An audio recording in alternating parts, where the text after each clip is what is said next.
supernatural being, albeit an unruly one. So today, let's break them both down. In Celtic mythology, leprechauns are considered to be part of the Ishi, which is a group of supernatural beings associated with nature and the spirit world.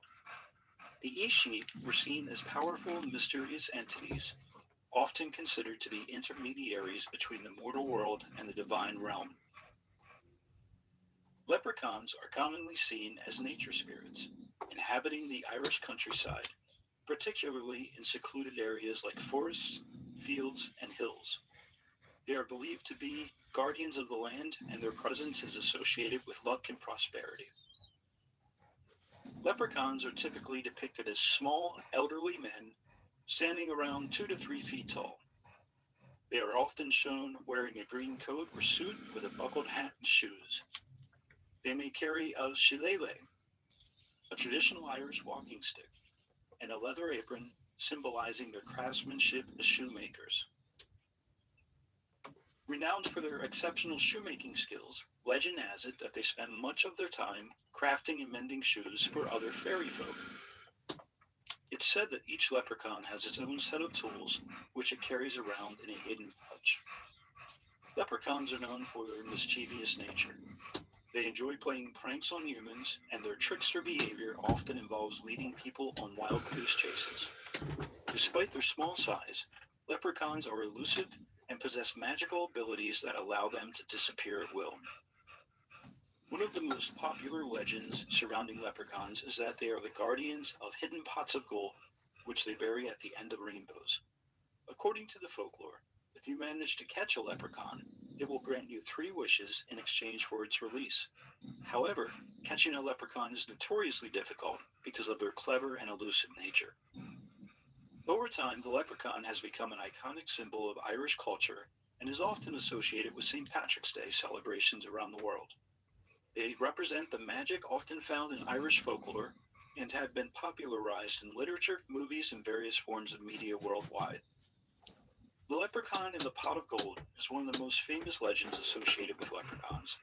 In this tale, a leprechaun is believed to be the keeper of a hidden pot of gold, which is said to be buried at the end of the rainbow. The legend has been passed down through generations and is a popular part of Irish folklore. The Tailor's Disguise. The Tailor's Disguise is a lesser known tale from Irish folklore involving a leprechaun and a clever tailor. And so the story goes as follows. Once upon a time, there was a skilled tailor named Seamus, who lived in a small village in Ireland. Seamus was known for his excellent craftsmanship and his ability to create the finest clothes in the land. One day, while walking through the countryside, Seamus spotted a leprechaun sitting under a bush, mending a tiny pair of shoes. Excited at the prospect of catching a leprechaun and claiming the fabled pot of gold, Seamus carefully approached the little creature. As soon as the leprechaun noticed the tailor, it tried to vanish, but Seamus was quick and managed to catch hold of it. The leprechaun, realizing it was caught, pleaded with Seamus to release it.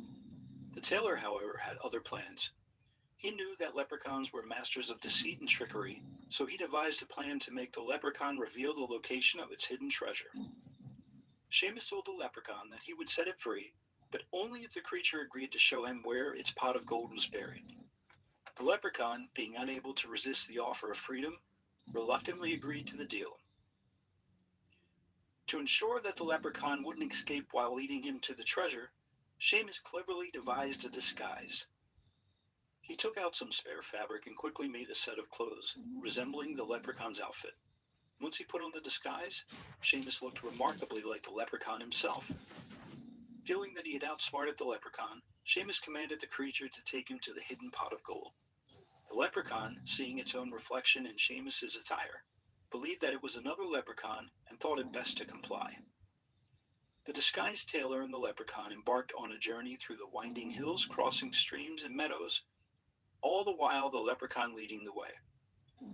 Unknown to the leprechaun, Seamus cleverly marked their path with stones and twigs to ensure they wouldn't get lost. Finally, after a long journey, the leprechaun stopped at the foot of an ancient oak tree and pointed to the ground. "Here beneath this tree lies my pot of gold," the leprechaun said. Seeing the leprechaun's reaction, Seamus knew he had succeeded. He thanked the leprechaun, removed the disguise, and released it.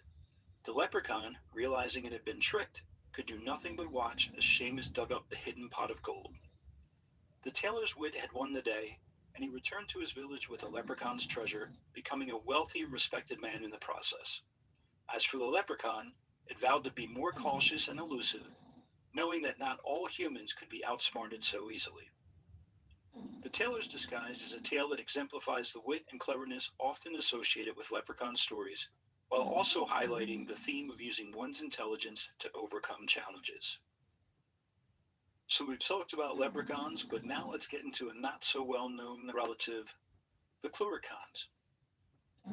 Cluricauns are also part of the Ishi, which, outside of leprechauns, includes a diverse range of creatures from benevolent and helpful spirits to more mischievous and unpredictable entities. The Ishi are known for their magical abilities, connection to nature, and their influence on human affairs, often involving interactions with people, both positive and negative. With their sometimes troublesome behavior, cluricauns fit into this category of supernatural beings. Like other members of the Ishi, cluricauns are often associated with hidden and mystical aspects of the world, residing in a realm not easily accessible to humans. While they may share some similarities with leprechauns, cluricauns have some very distinct characteristics and are considered a separate type of fairy or supernatural being. Cluricauns are known for their contrasting behavior compared to leprechauns. While leprechauns are mischievous but generally good natured, cluricauns are often depicted as more troublesome, mischievous, and even drunken.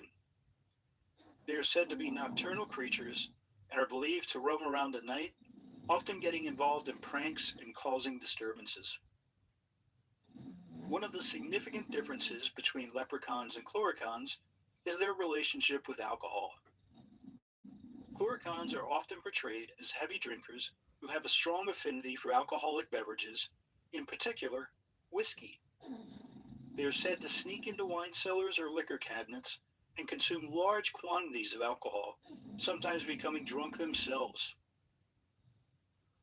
Cluricauns are associated with wine cellars and are said to be the guardians of wine and other alcoholic drinks.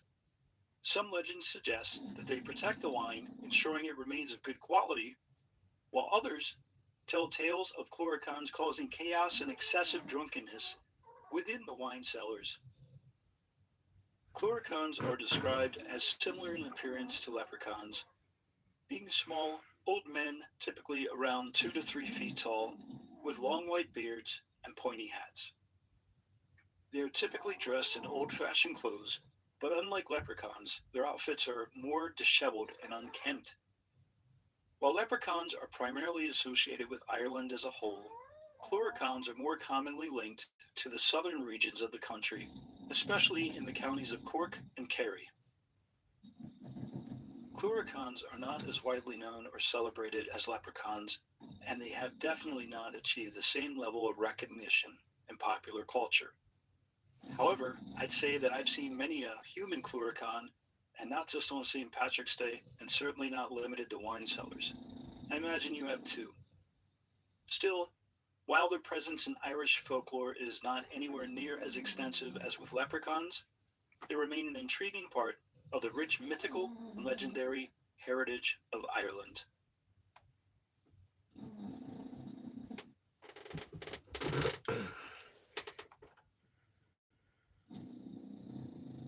There's DIY, and there's doing it yourself. It's the difference between being creative and being a creator, between a homemade recipe